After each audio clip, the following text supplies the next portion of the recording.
With ransomware remaining a major threat to companies and government systems, as well as artificial intelligence-enabled threats on the horizon, are we as humans doing a good enough job in protecting our systems?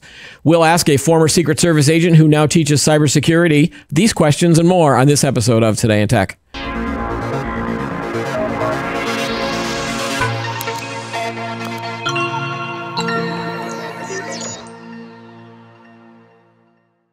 Hi, everybody. Welcome to Today in Tech. I'm Keith Shaw. Joining me on the show today is Professor Justin Miller. He is an associate professor of practice in the School of Cyber Studies at the University of Tulsa. Professor Miller, welcome to the show. Hey, thanks for having me. I think it's also the Secret Service agent connection that also interests me as well. So, just briefly, how does one go from being a Secret Service agent to joining the ranks of academics teaching cybersecurity? Yes, it's quite a transition, but one I've always been interested in academia. I've always thought about teaching, and then one of my later assignments through the Secret Service was at the National Computer Forensics Institute, where the Secret Service trains law enforcement in cyber investigations. And from there, I really got the knack to bring a practitioner side into theoretical side and have those converge. Yeah. And I got really high remarks from the students because a lot of them were students like me who they're police officers learning to be trained in cyber investigations. And then they walked into their department one day and their sergeant said, "Hey, you're now in the cyber squad. You're going to cyber training." And they were like, "I can barely turn a computer on. How am I going to do?"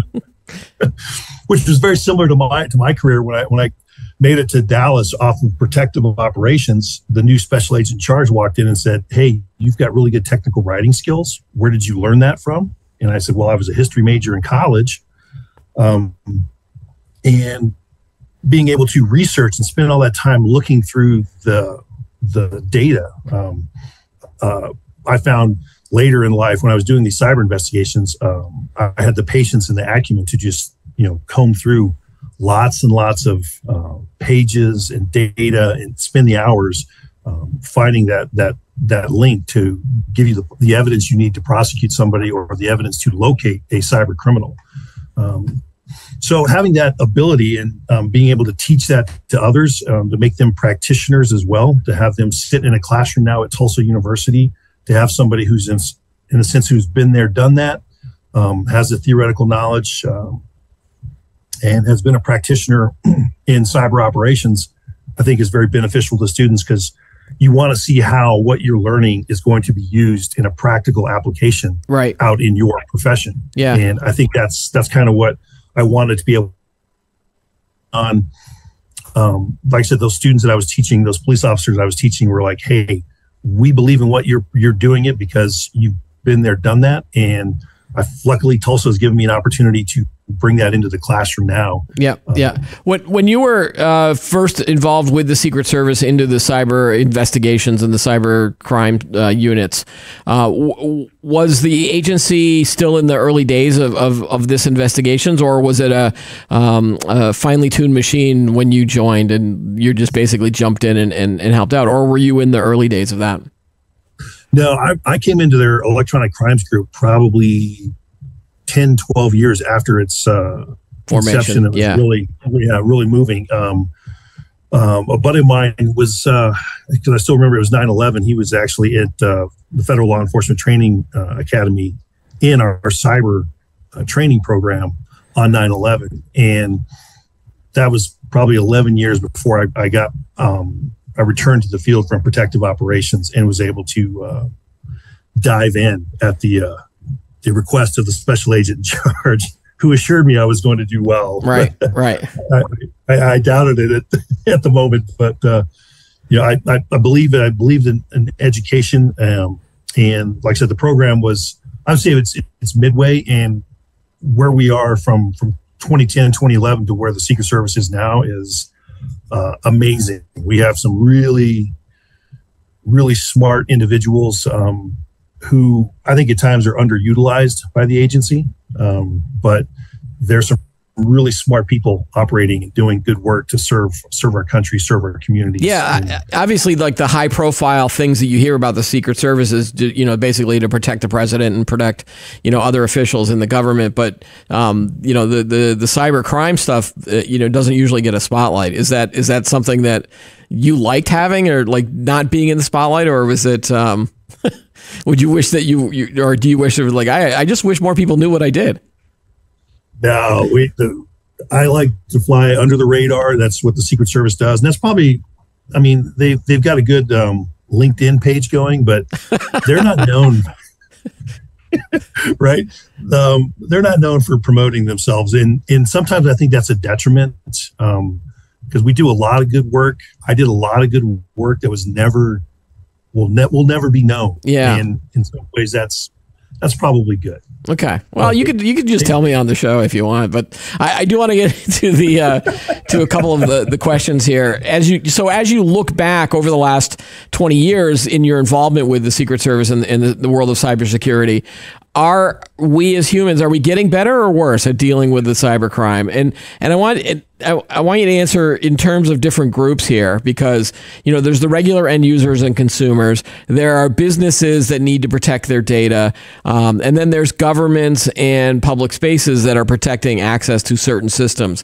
So as you look, are we generally getting better, or than the early days, or are we still making way too many mistakes here?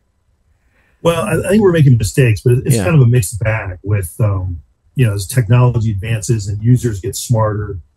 Obviously, the bad guys, you've got users on both sides, right? You got bad guys, you get good guys. And that's kind of how you break it down. But really, with regular users, it's worse because there's a lot of misinformation and disinformation online that poses challenges to really finding credible information that you can learn from. Mm-hmm. But on that same tool, being a mixed bag, that all this information that's out there, if you're willing to search for accessible resources and educate yourself appropriately, you can protect yourself being online. This is, again, we're talking about a mixed bag. There's the positives are, if they're willing to increase investment in cybersecurity, put in more robust security measures, work with and plan their incident response, look at regulatory compliance. That can help keep evolving threats at bay. But on the backside of that, right, it's worse in the sense that businesses don't really understand how to protect their data, mm-hmm. right, and how to prevent a high-profile breach from occurring. And so that's where they need to hire the right people and get the right people in place to understand how to protect data. But if you're a CEO of a company and you don't know much about cybersecurity, how do you know you're actually hiring the right person? Right.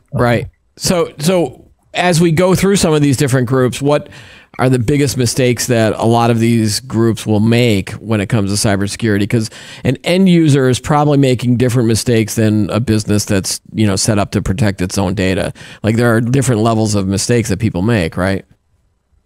Yeah, absolutely. And really, it's just that human factor is where everybody wants to be very helpful.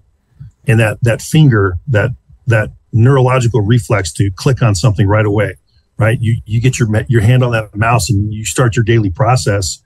It's just automatic.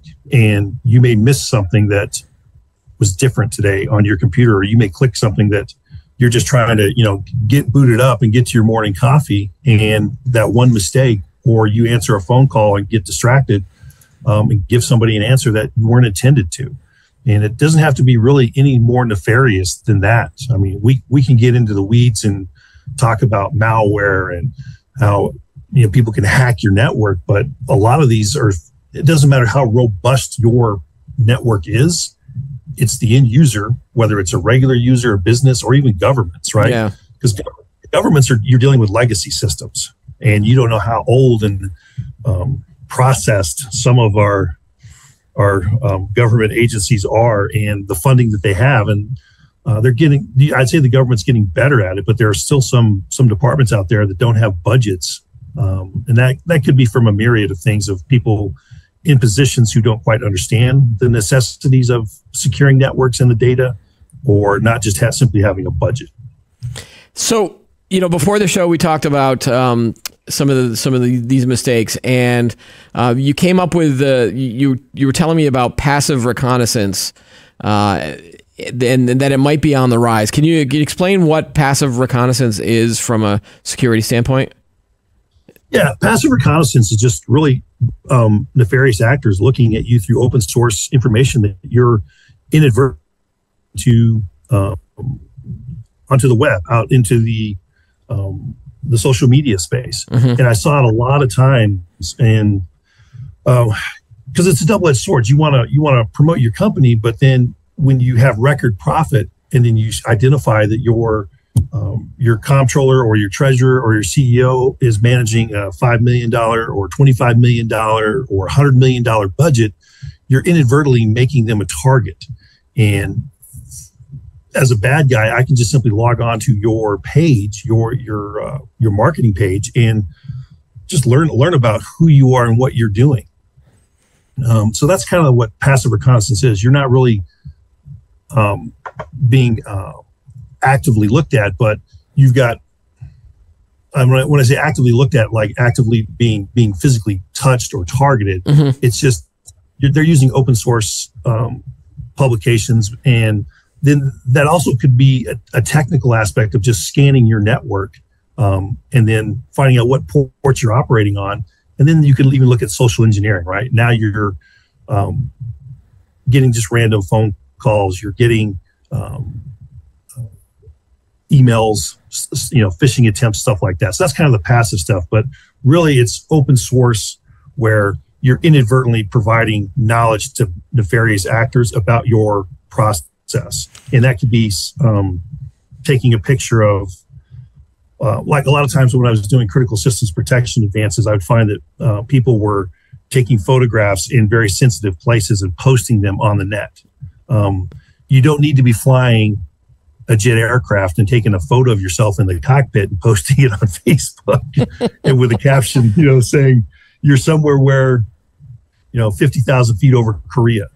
Probably not a good idea to be posting that online. So that's kind of what we talked about. Passive reconnaissance is what you're inadvertently making yourself a target through sources that you don't necessarily see as a nefarious opportunity. Right, and you would see that on an end user side as well, or an employee of a company just on their regular social media pages, right? You could all, if someone's like, oh, hey, I just bought a new Ferrari, or I just got this new Porsche, look how great I am.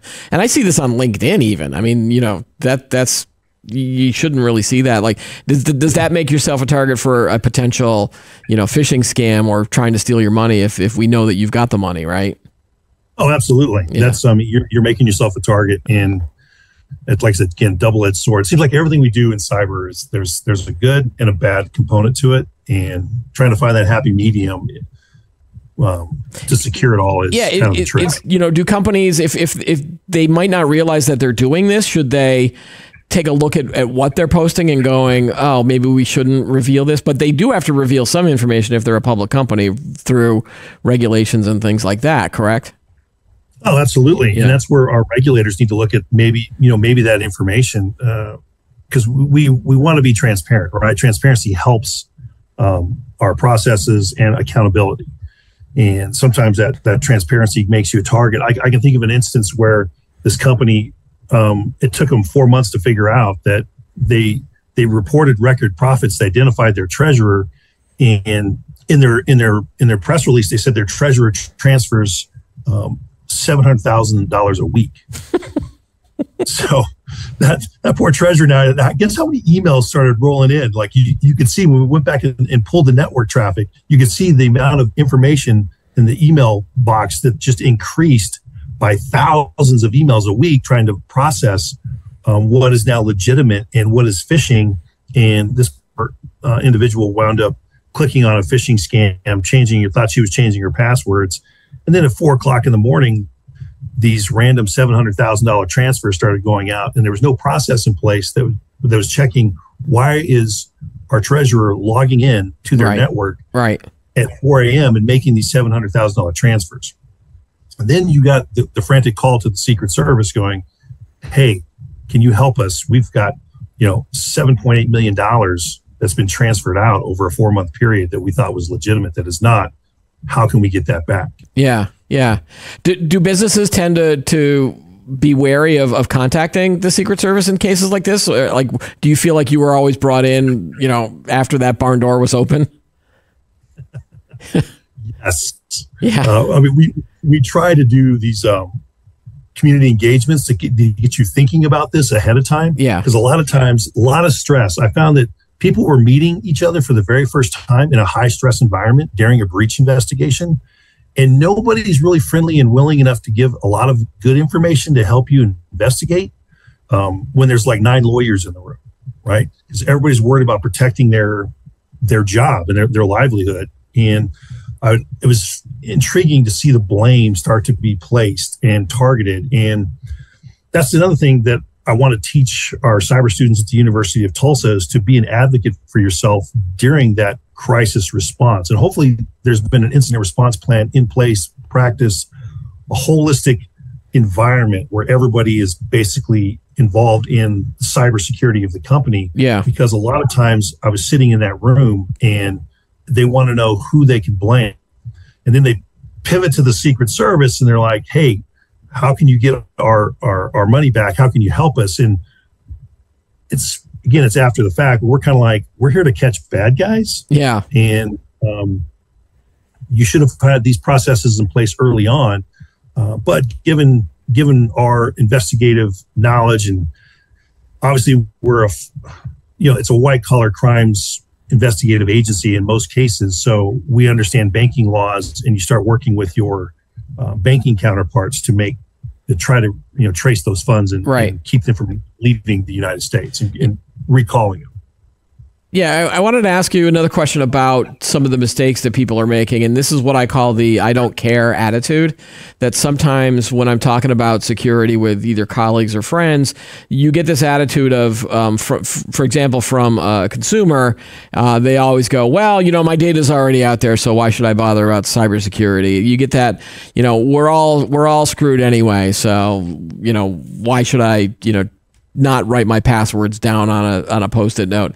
But then you also get a similar thing with CEOs, don't you? You get, CEOs that end up focusing on profits, or they end up blaming the IT guys, or other types of finger pointing that goes on, which also has maybe we don't care as much about security as we should. Even with the it costs too much type of a thing. Like, so is that a problem that has been going away, or do you see more of that these days? I think it's a problem it seems to be going away from when I first got into cyber operations. Okay. You would see a lot of CEOs meeting their chief information officers and their IT representatives for the first time during that breach event, which is clearly not the best time to be meeting somebody for the first time. And that's where you start seeing like the whole path where they clearly didn't prepare because they're involved in a network upgrade, and nobody, the CEO is working on the business side of things, but he didn't communicate that reason why to the IT folks. Right. And the IT folks are talking in vernacular and jargon that's totally foreign to the CEO. And then we're just butting heads in the middle, and then the blame game starts. And in one of these cases, we had a group where the CEO, they had the contract that allowed them to outsource the upgrade. So they wound up having like 4 or 5 subcontracts in place that the IT guys never even knew was going on. And it turns out the upgrade was being performed by three guys in Pakistan. So yeah, that's clearly a disconnect, but I've seen over the years that gap is beginning to close, and there's a better holistic environment where these teams are working together and planning. But you can definitely, when I was brought in to investigate a breach, you can definitely tell who was practiced in their scenarios and they have an incident response plan and who wasn't. And a lot of that was just from the stress in the room. You could just see the elevation of it. So, what is the one thing that makes you want to scream when it comes to cybersecurity practices? Is it that not enough people are trained about it. Is training getting better? Is there something else out there?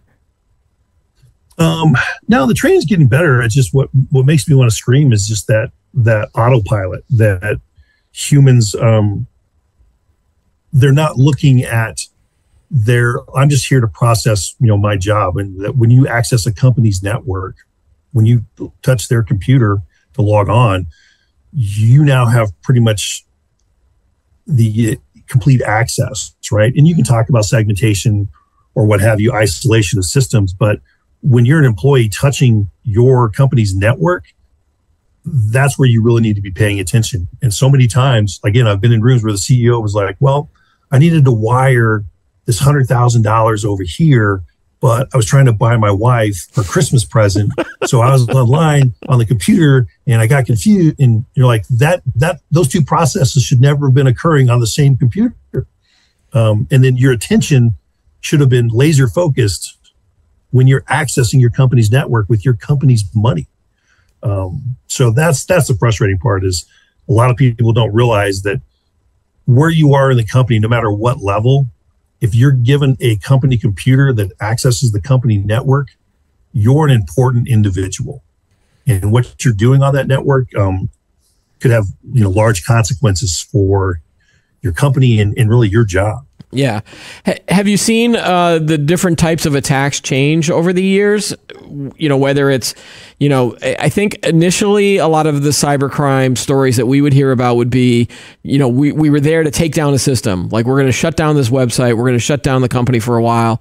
And those seem to have been going away. And now we see more and more, we're going to steal data because we want to sell it, or we want to make money, or we want to hold the company ransom. Or just having access and then just sitting there and waiting, or selling that data. Like, what are you seeing more or less of? Or is it just a combination of all three and you just see things go up and down depending on the day of the week? Well, no, it's like you said, right? The landscape of cyber attacks has definitely evolved. And up until about 2000, right, nefarious actors wanted disruption, notoriety. We're dealing with viruses, worms, denial of service, right? And it was more showing we have the prowess to do things. And then as the 2000s evolved, we started looking at data theft, and the move to e-commerce created, the banking credentials. All of a sudden was like, hey, wait a minute, if I can steal your banking credentials, I can wipe out your bank account. So, right. So we saw that, that evolution of phishing, malware, SQL injections, identity theft. And it was really that e-commerce boom that kind of made that a lucrative operation. And then really since, I would say, 2010 coming forward, now you're getting a kind of a combination of all three, because that disruption that we thought was just for notoriety is now actually kind of a nation state event. Like, if I can disrupt your water, your power, like people, when I mention cyber attacks, I talk about Die Hard. And they're like, how's Die Hard a cyber movie? And I'm like, They took over Nakatomi Tower, man, right? Yeah. They took over a building. They got into the system. So that's kind of what you're seeing now. And so it's really currently you've got your financial gain is a clear avenue. And it's whether it's selling the access is key. A lot of people just break into the network, do some quick modifications, create that backdoor for that persistent access, and then sell the access. That's what ransomware individuals, when your company gets ransomware, they're not understanding that you're paying to get your access back, which you don't want to do, because you think you're paying to get your data back, but you're not. You're just paying to get your access back, and your data is going to be sold on the dark web. Yeah. So, and they may not even give you access back. So, really now it's a combination of all three, with ransomware, supply chain attacks. You've got your advanced persistent threats. And that motivation runs from financial gain to espionage to sabotage to hacking. I want to get back to the ransomware thing. There were some pretty high profile stories the last couple months of companies that their access was shut down so much that they decided they had to do it. I think the MGM Resorts case was one of them, where someone paid. Well, no, the MGM Resorts, they didn't pay, but the other company did. I think Caesars did pay, and then they were not taken down. But then I think the United Healthcare hack, they did end up paying.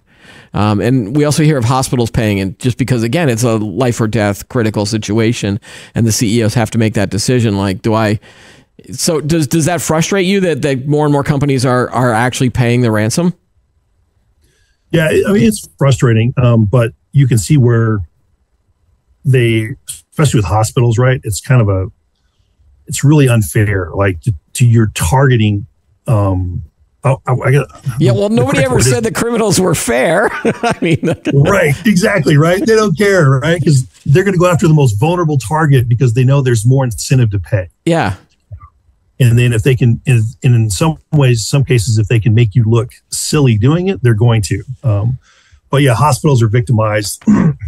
But that goes back to reasoning, like with these users who you have to protect your data to not only protect yourself, but to protect others that are doing business with you. And that gets you into your whole defense in depth, defense in breadth strategies and who you're allowing into your network.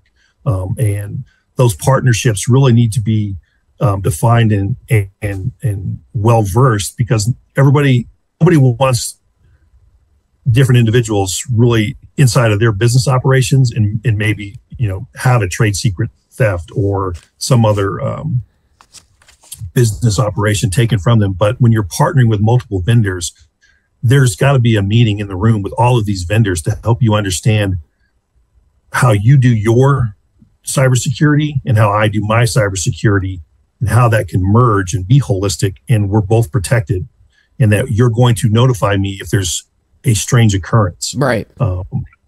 And you still don't see a lot of that partnership with your defense and breadth strategy to bring those forces in line.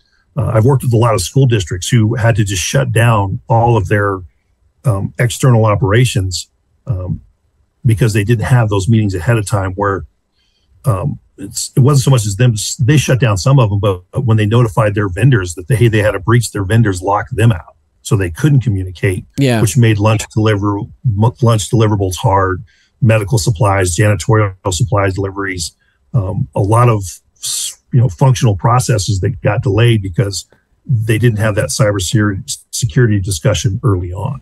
It's the downside of digitization. It's you've digitized everything, and then now you have to shut it down.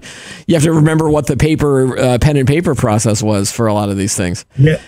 And there's a few of the companies that I've worked with, that's part of their incident response plan, which I was like, kudos to them, is they practice, here's what, if we have to go back to paper invoicing, here's how we do it old school. Yeah. Yeah. And everybody's trained on that. That came up during the pharmacy discussion, because all of these prescriptions that were being written were electronically delivered to this company, and then they got hacked. So you had all of these doctors who were like, I don't know how to write a prescription, or they forgot, or they couldn't find the pads of paper that they used to have to write all these things. I mean, that boggles my mind sometimes too. Yeah, it's intriguing that as we go through life and we digitize our world, that we still can't forget the past. We've got to learn from that. We still got to have knowledge of that understanding of that process. Because if you don't, unless you've got really good backups and can have a clean, isolated backup come up quicker, your downtime is going to kill you. So we could go down the road of talking about apocalyptic scenarios and whether or not we're. Most people are not going to remember how to plant a garden to survive in the world. Anyway, I don't want to talk about that right now. So are we winning or losing the battle for the security of our systems? We keep hearing about an arms race where it's like the bad guys get ahead, we catch up, we might get a little bit ahead, but then the bad guys catch up. As you look at the space now, are we tied, or it feels like we're behind? It's really like a pretty good match, because we'll wind up ahead and then we'll get behind, and it's just a constant ping pong match. And what was it, like the Vault Typhoon that they were just talking about, an advanced persistent threat that's out there where they're getting into critical systems that aren't necessarily what you would think for traditional cyber warfare, but they're accessing infrastructures that then are utilized to process, electronic components to gain access to certain, waterways or dams or electricity facilities. So, and then you see the United States come out with, "Hey, we know it's there." So that's that, that press release that says, "Yes, we know you're there. We're not able to catch you right away. We're not really understanding how you're doing it, but we know you've exfiltrated data. We know you're inside certain networks." And that's just that kind of that. I guess I don't know if you want to call it diplomacy, but it's just that 50-50 battle. I was going to say cat and mouse. It's kind of like a cat and mouse game between. Yeah, for sure. I don't think sometimes we're ahead and sometimes we're behind. And that's just going to be which that could take us into a discussion about AI, right? Depending on how good and evil, how you want to use that technology for good or evil. But it's 50-50, right? It's cat and mouse. I can't really say. Sometimes I wonder, being a government employee, sometimes I wonder. But like I said, we've got some smart cookies working for us, and if we just get them in the right spots, we'll be ahead for hopefully a few years. Okay. So that leads me to another question where, we always assume that people in the companies or the governments are the ones that are making mistakes. Like we talk a lot about the dumb mistakes that people make that allow hackers to get into the system. But do the bad guys also make mistakes? Are they doing some dumb things that allow you to catch them? Because you never really hear about how either the Secret Service or how law enforcement ends up catching these criminals, or is it just so dull and dry that nobody really cares about how you caught them, and they just care that you caught them? Well, there's certain especially coming from my background, there's certain tactics that when we identify that that's the tactic or the malware that was used, it gives us an idea of attribution of whether that nation state is tied to certain countries. And there was it just seemed like a lot of time when I was dealing with actors that were tied to, it's kind of funny, tied to Russia or the Ukraine, when you're tracking them back and you're trying to find them, they were using acronyms or things related to The Simpsons. So when you'd find something, you'd find it like something was registered to Bart Simpson at 123 Fake Street. You're like, well, that's kind of an idea. It gave you an idea of who you were actually tracking and what actor it was. So there's little keys of attribution that you learn over time. And then just that this one group liked to use The Simpsons, as as their calling card. So it gave you an idea of, oh, okay, now we know who we're dealing with. Now we know what region of the world we're going to. Okay. But a lot of the stuff we did wound up being classified, and because you start learning those attributions, and you don't want to give up to the outside world that you're on their trail. Okay. So yeah, because there was a story a couple months ago, I think, where it may have been part of the group that was responsible for the MGM hack, and then the law enforcement task force or whatever group is trying to find these guys, they were able to get into this one guy's servers, and then and it was basically because the guy himself had forgotten to secure that one server. So it did feel like, and then they, the law enforcement group was like, yeah, we've got your systems now. And then it was like back and forth via Twitter or some other kind of Discord discussion where they're like, no, don't worry about it. I shut that one down. You'll never find me. Here's, I'm going to drive my Porsche around. And it was this back and forth. It made me think about like, well, sometimes even the hackers kind of make goofy mistakes that allows law enforcement. So I guess that's why I was thinking about that. or is it just that they forgot they left the system on, and that's how you were able to find them? I guess I don't want to know exactly how you guys catch the bad guys, but you do catch them at some point, right? Yeah, and I've had cases where they do something silly where they're logging into this large retailer's network to pull skimmed credit card data, and then they pivot and place an order for a certain pill at a local pharmacy and then have it shipped. So we can match the IP. Right. And you're like, why did you decide to stay on your network and order your necessary meds? Or right. Like the example you were giving of the CEO that was transferring money, but then also had to buy something for his wife and was using the same computer. You see the same thing with the bad guys too, then. Right. Yeah. And then they want to, and again, goes back to oversharing, right? They want to post stuff. And when you're looking at people and you have an idea of this could be the certain group you're looking at, and you've kind of generated an identity, they start posting things. Like I had a case where I was doing a counterfeit case where the guy held up all this money in his hands. Well, then I could just pull the serial numbers off right there from his post and punch them into our system, and it goes, yeah, that's the counterfeit bill was first seen wherever it was, right? And I'm like, well, there's your evidence right there. We were able to capture a cyber criminal because he posted a photo of, and we were able to figure out that from the back door, the door he was standing in front of, which hotel that was in that foreign country. Wow. So it's just, sometimes they do silly things that they think is inept. Yeah. And then we have one of my buddies did a lot of undercover stuff where he met with individuals overseas, and so that gets there's your active reconnaissance, right? Your active surveillance, right? Which was a very. What are your thoughts on artificial intelligence and some of the generative AI stories that we're hearing about? It's going to allow it's going to be used by the bad guys, but we also hear people on the security side that are saying that generative AI will be able to help kind of stop a lot of these attacks, or at least prevent them. Like, do you have a position on one way or the other about what a cybersecurity official should know about generative AI?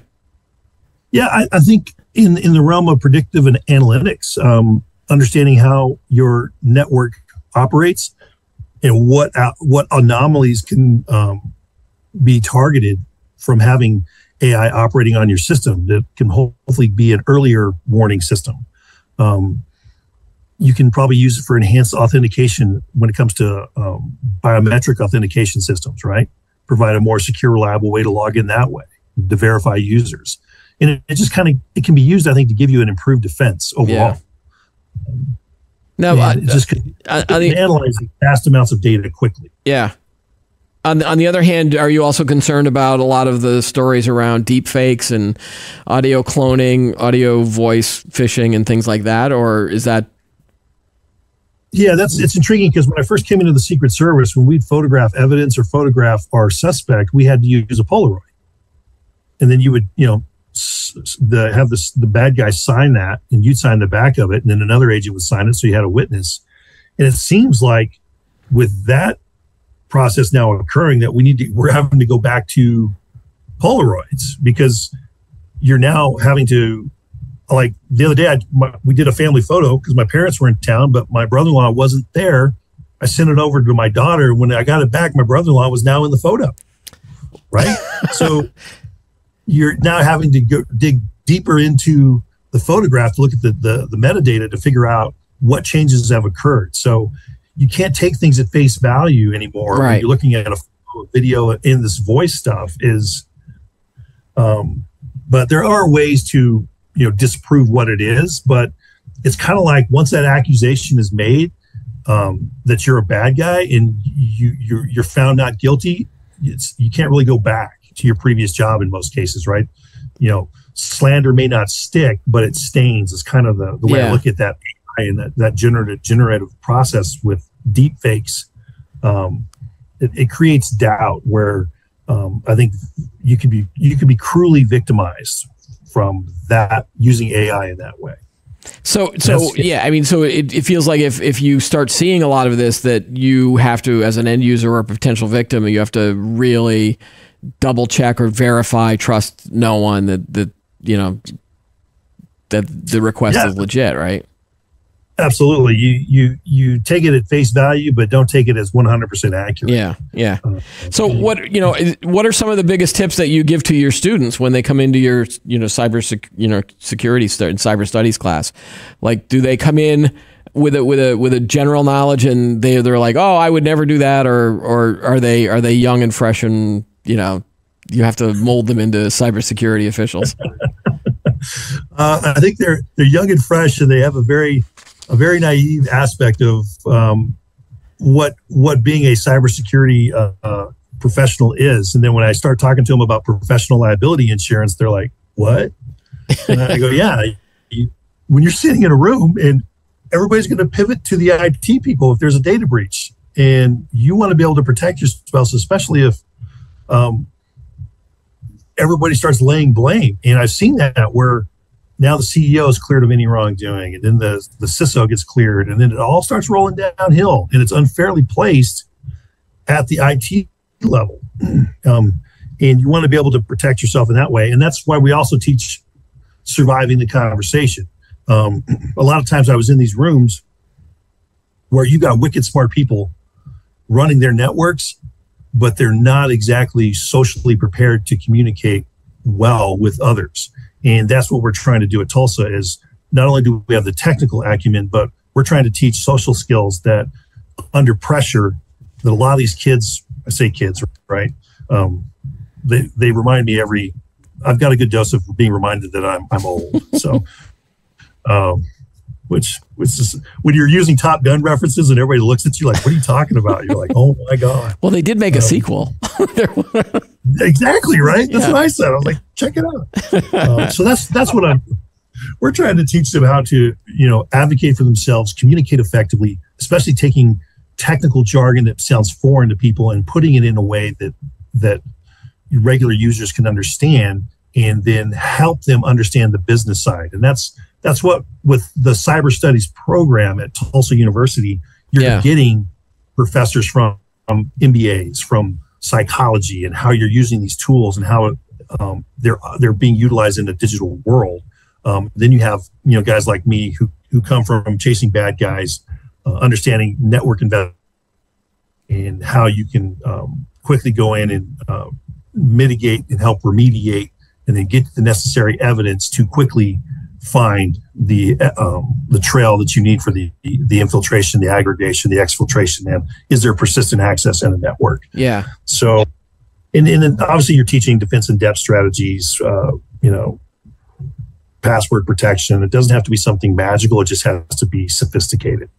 So is that something that's new within the last couple of years, where universities are starting to teach almost like personal life skills or social skills versus just the hardened rules of, code, for example, for a lot of these security people? Because again, don't these students tend to be introverted if you're into the technical jargon side of things? Yeah, absolutely. And I've talked to a couple of our graduates who left our graduate program and went to work for the NSA. And they said they were very naive to the fact that now I'm sitting in a room with no windows, and I'm working 10, 12-hour shifts, and I don't see anybody other than my computer in front of me. And there's got to be a balance, right? A good work-life balance. And just because you're in working in a cyber role, a cybersecurity role, a cyber intelligence role, we want to make sure they truly understand that if that's the career they're going into, that work environment is going to be such as that. You're in a dark room, so what are you doing outside of that? And we really start, at least for me, I emphasize to my students that it's health, right? Mental health, physical health. If those two things are in line, work, personal, are going to succeed. Mm-hmm. And there's nothing wrong with asking for help in either of those areas, but you've got to take care of you first. And if your physical health and your mental health are not good, then personal relationships fail, working environments fail, and work product fails. And that I've really taken from the Secret Service, is that you got to take care of you first, especially, because you're protecting the president. You need to be good mental health, physical health. And that really rolls over as a cybersecurity professional especially because you're battling. I'm looking at these young kids coming into Tulsa and I'm going, my gosh, you're potentially going to be the guy going up against a nation state actor attacking your network. And how are we going to make you successful to understand the clues and the techniques to mitigate that quickly and help you not only save your job, but build rapport and reputation within your group that makes people understand that you are capable individual that is really helping our company succeed in the cyber realm. Okay. So I've got to ask this question since you were a Secret Service agent. So does Hollywood get the idea of the Secret Service? Do they get it right, or is it just grossly over exaggerated? And then even in the cybercrime and cybersecurity space, is there a movie or a TV show that got it right, or is it just Hollywood and we should? That's not what really goes on. Like, what's the closest movie? I would say, clearly it's White House Down, right? Olympus Has Fallen. We're all rock stars. We're battling guys left and right. That's what we do on a daily basis, man. All right. I'm sensing some sarcasm there. Yeah, it's really, if you're going to be a Secret Service agent, you're going to be in a balance between guarding tests and in the line of fire. Okay. And the reality kind of falls within that domain, depending on your assignment. So, yep. But I always tell people, I love Enemy of the State. Mr. Robot, I just found. My students turned me on to that. So that was a great hacking movie. But yeah, it's just funny when you interview bad guys, I'd always use, hey, you've seen that movie Enemy of the State? And they're like, yeah. I'm like, well, that's for real. And that's how we found you. And they were just like, what? So I can't, and I can trick you at times, right? But that's just a way to try to gain compliance and certain techniques to help, obtain confessions when you need to. But after you're successfully Mirandized and all that, that's how that goes. Right, right. Yeah, but there's nothing. Really, there's no movie out there that I think accurately portrays. In some ways, like White House Down or Olympus Has Fallen, what's the key takeaway there? Is that for their attack to work in those movies, an insider was the problem, right? Okay. The human element. And that really goes back to our cybersecurity discussion of people, processes, and technology. People, no matter how robust your network is, no matter how robust your security is, if there's a breakdown with your people, in the access or in the process or building the technology, then you have a failure. And that's what I like about Hollywood is that the only way for people to beat the Secret Service is you have to compromise an agent. And that's never going to happen because we're worthy of trusting confidence.